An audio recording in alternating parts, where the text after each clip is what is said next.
கர்த்தர் உன்னை தினமும் தேடி வருகிறார் என்ற தலைப்பில் நாம் அதிகமாய் தியானித்து வருகிறோம்.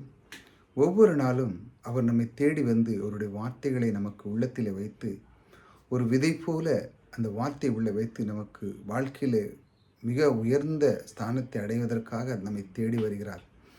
தேடி வந்து வார்த்தை கொடுத்தது மட்டுமல்ல, நமக்குள்ளே இருந்து அவர் செயல்படுகிறார்.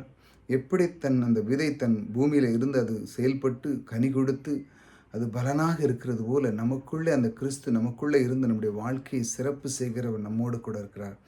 அதை முதல்ல நீங்கள் ஆணித்தனமாக நம்பி உள்ளத்தில் நீங்கள் எப்பொழுது இதே தான் நினைக்கணும். ஆம், கிறிஸ்து எனக்குள்ளே இருக்கிறார்.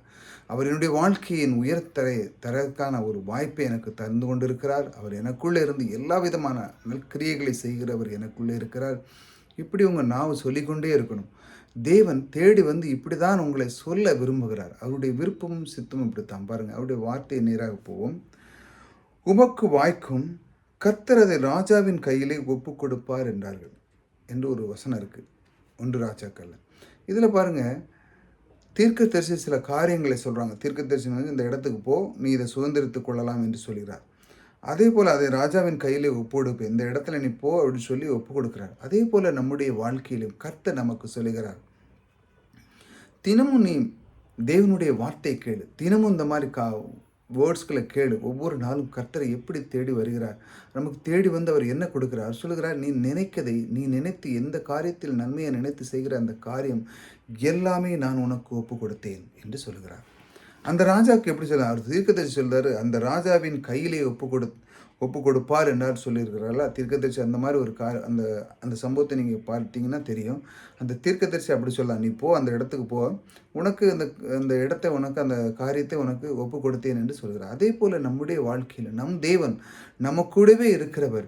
நீங்கள் நினைக்கிற காரியங்கள், வெற்றிகரமான வாழ்க்கையில் வாழக்கூடிய எல்லா காரியம், நீங்கள் நல்ல ஒரு வீடு வாங்குவதற்கான பிரயாசப்படுறீங்களா, இல்லை வீடு கெட்டதுக்கு பிரயாசப்படுறீங்களா, இல்லை புதிய வாகனம் வாங்க, நல்ல படிப்பு படிக்க, இல்லை வெளிய இடத்துக்கு போக, நல்ல பிஸ்னஸை தொடங்குறதுக்கு, இப்படி எல்லா காரியங்களையும் நீங்கள் செய்கிறதுக்காக முயற்சி செய்யும் பொழுது தேவன் சொல்கிறார், எல்லாத்திலையும் நான் உன் கூட இருக்கிறேன், அதை நான் உனக்கு ஒப்பு கொடுத்தேன். ஆகையால் நீ எந்த காரியத்தை நீ நினைத்து செய்கிறியோ அது தோல்வியாது, தைரியமாக செய் என்று சொல்கிறார். உனக்கூட நான் இருக்கிறேன், உன் கூடவே இருந்து அந்த காரியத்தை செய்கிறவன் நான் இருக்கிறேன். ஆகையால் நீ கலங்காதே. இந்த வார்த்தையை மட்டும் வச்சுக்கோ, கர்த்தர் என் கூட இருக்கார். அதுதான் ரொம்ப முக்கியம். மனுஷன் அல்ல, மனுஷனை நீங்கள் நம்பினீங்கன்னா ஃபெயில் ஆகிடுவீங்க. நீங்கள் எந்த ஒரு காரியம் தான், எந்த ஒரு இன்டர்வியூ போகிறீங்களோ, ஒரு வீடு வாங்குறீங்களோ, இல்லை வீடு கட்டுறீங்களோ, எந்த ஒரு நல்ல காரியங்கள் நீங்கள் செய்து கொண்டு இருக்கிறீங்களோ, இல்லை ஒரு மற்றவர்களுக்கு உதவி செய்கிறீங்களோ, கர்த்தர் என் கூட இருக்கிறார்.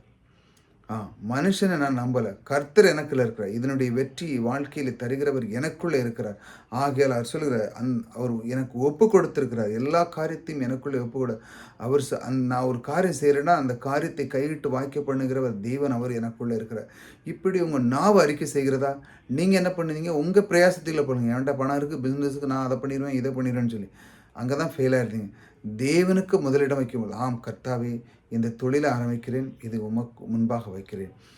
இதில் இருக்கிற எல்லா நன்மை எல்லாமே தருகிறவர் நீர், ஏற்ற தாழ்வு எல்லாத்தையும் தருகிறவர் நீர். ஆனாலும் என் தேவனே, எல்லாத்திலுமே நீர் கூட இருந்து எல்லாத்திலும் உயர்த்துகிறதா தான் கூட இருக்கிறீர். அதையெல்லாம் நான் பார்க்கக்கூடிய ஒரு தருணம் வந்திருந்தாலும், தாழ்வு வந்திருந்தாலும், அதையெல்லாம் மேற்கொள்ள ஓவர் கம் பண்ண நீர் எனக்குள்ளே இருக்கிறீர்.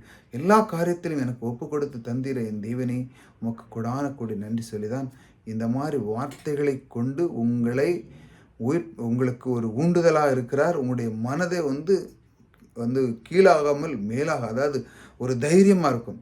பாருங்கள், நிறைய பேர் சோர்ந்துருந்தாங்க. எங்கே சோர்ந்துருந்தாங்க? மன அளவில் சோர்ந்துருந்தாங்க. பணம் இருக்கும், ஆள் பலம் இருக்கும், எல்லாம் இருக்கும். ஐயோ நடக்குமோ நடக்காது. ஏன்னா அந்த மாதிரி வார்த்தைகள் சொந்த பந்தங்கள் சொல்லாது. தேவனுடைய வார்த்தை மட்டும்தான் அது உங்களுக்கு சொல்லி, ஆம் நான் உனக்குள்ளே இருக்கிறேன் என்று சொல்லியிருக்கார் கர்த்தர். இந்த அண்ட சராசரியை படைத்தவரே உங்களுக்குள்ளே இருக்கிறார் என்றால் நீங்கள் எதை பற்றியும் கவலைப்படாதீங்க. எல்லாத்திலையும் வாய்க்க பண்ணுகிறவர் உங்களோடு கூட இருக்கிறார். எல்லாத்தையும் வெற்றி கொடுப்பார். சோர்ந்து போகாதீங்க. எல்லா காரியமும் நீங்கள் நிச்சயமாக நடக்கும். நீங்கள் எங்கு சென்றாலும் அது நிச்சயமாக நடக்கும். எல்லா காரியத்தின் நன்மை கொடுக்கிறவர் உங்களோடு கூட இருக்கிறார். கர்த்தர் உங்களை ஆசீர்வதித்தார்.